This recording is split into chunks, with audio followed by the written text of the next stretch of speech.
While the federal government may be rolling back environmental regulations, the Los Angeles County Department of Sanitation is trying to get people to do more to protect the earth. At its annual Earth Day Festival in Whittier, it brought out the experts to help people understand their impact on the planet. Here we've invited over 60 different organizations. They're either water companies, utilities, grassroots groups, community STEM programs. Anybody's here to come and share what anybody can do to help Mother Earth. Exhibits featured household experiments explaining how human activity is increasing the acidity of our oceans and impacting the creatures that live there. And vendors explained what people could do to change their daily habits. We have something called a pledge where you can choose things off of a list just to do in your daily life. Basically to save resources and to be aware about the amount of waste that you're creating. Other booths decided to help people incorporate green living into their homes. What we're here to do is we're here to promote composting and have people come out to the workshops.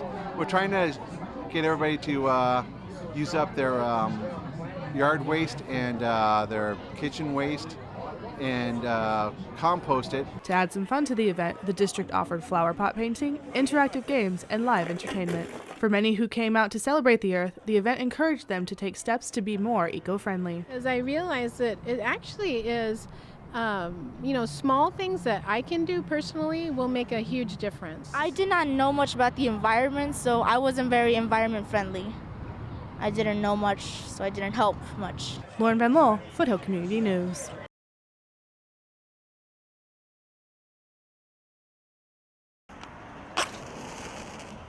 Over the last few years, as everyone's aware, in California had a significant drought condition. For the last 2 years, drought conditions have limited water usage and increased the risk for wildfire. If there's a spark, instead of being a 10 or 20% chance that brush will ignite, it can be up 80, 90, even 100% chance of probable ignition. Laverne Fire Chief Pete Jankowski says the droughts forced the fire department to cut back. A lot of our training is practicing what we're going to do in event of a real emergency. So we're very cognizant of the need to reduce water usage. The fire department says residents can take steps to protect their home as the weather heats up. The biggest thing residents can do is make sure they have defensible space. Make sure they clear fuels away from their house. Last year, the city of Laverne passed the Community Wildlife Protection Plan in order to reduce damage to residential homes. It outlines for residents and developers what they can do to make their homes more fire safe. The plan includes a citywide preparedness plan as well as risk assessments and environmental information. Our homes back up right against the national forest and the wildland area, which makes for beautiful living, but it also makes an increased risk for wildfire. With the Angeles Forest in our backyard, Chief Jankowski also warns residents to be aware of their home landscaping choices. This is the time of year you really want to look at giving your house the ability to survive a fire by making it defensible. Finally, being well equipped in your home is the best step towards emergency preparedness. The ideal disaster kit consists of 3 days worth of food and water, medications for both you and your pets, and to replenish these items every 6 months. Lauren Van Loo, Foothill Community News.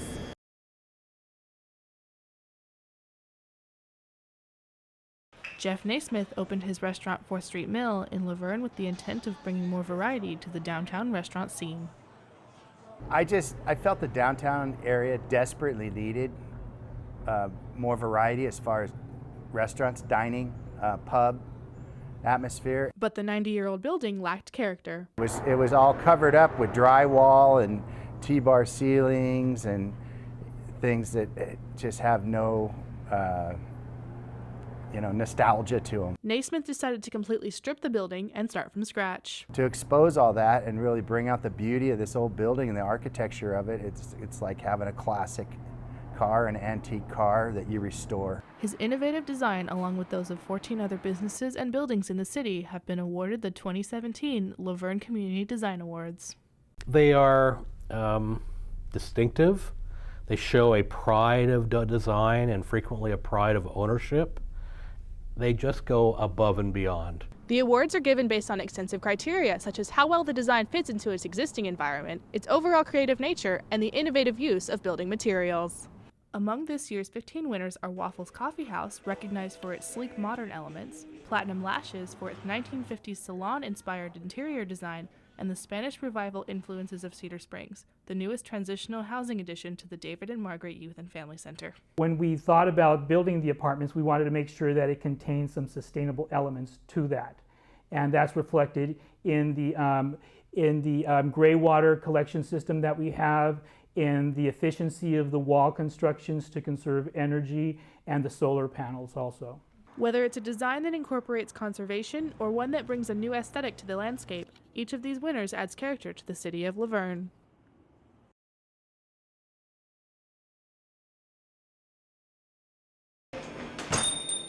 You feel like you've gone to a friend's house to have a cocktail as opposed to a wine store where you're laying down your money. For nearly 10 years, this building has been home to the San Dimas Wine Shop in downtown San Dimas. We are the only wine shop in this area, in the city, that it's a personal experience, and it's a boutique-y, very comfortable, relaxed place. Owner Melissa Messina-Rao says it seems to stand the test of time. You know, you've got this demographic here that really appreciates this shop here. So why move it? With their love of wine, Rao and her husband purchased the shop 2 years ago. We wanted to do a small investment or an investment into something related to food and beverage. When choosing to start a business, they went small, but big on charm. Great community of people here, very, very loyal to the small business. And they love wine. Wine shop regular Deborah Passo says she supports them because of the family dynamic. But you can tell, especially when they're here, that they enjoy it. I mean, they enjoy talking with the people, they enjoy everything about it. With the minimum wage and costs set to go up in a few years, Rao hopes her business won't take a hit. For now, their customers are the focus, something Gus, a regular patron, notices. The people are they're conscientious in how they talk to you and how they deal with you. It's a positive experience.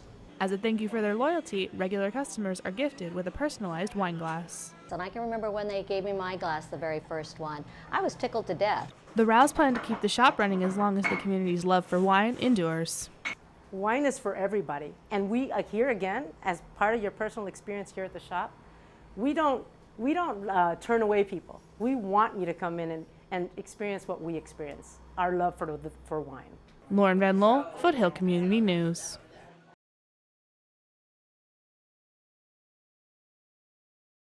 The wine was flowing as over 150 guests gathered at the Via Verde Country Club for an evening of music, mingling, and most of all, food. We have restaurants from Upland, we have restaurants from Covina, from La Verne, from Glendora, and they all present their food here. This year's event was the most popular yet. Over 20 different restaurants were on hand with decadent desserts and a variety of dishes, tempting the crowd to leave their diet at the door. People seeing as soon as they eat my sugar and smiling. It's great. You can't get better than that. While some businesses returned with crowd favorites, for newcomers such as Twisted Sage Catering that specializes in classic American cuisine, it was a chance to introduce a new crowd to their food. You know, I love meeting new people, and people that I thought knew about the restaurant are coming here that they don't know, so getting new customers and new friendly faces. From pineapple beer to wonton tacos, there was something to satisfy every taste. Chamber volunteer Mitchell Crawford says that Toast of the Town is unique because it promotes many aspects of the city. That increases the businesses in the volume of the business in San Dimas, which is good for the businesses. It's also good for the city of San Dimas because most of these businesses generate sales tax, and that's good for the city. The 11th anniversary of Toast of the Town not only brought it to a newer and larger venue, but more than doubled the amount of vendors. As it continues to grow, it only strengthens the bond between the city of San Dimas, its local businesses, and its residents. Lauren Van Lol, Foothill Community News.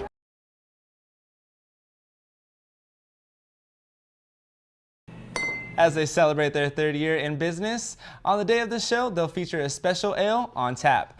Brewmaster Michael Kress says they're expanding the show this year.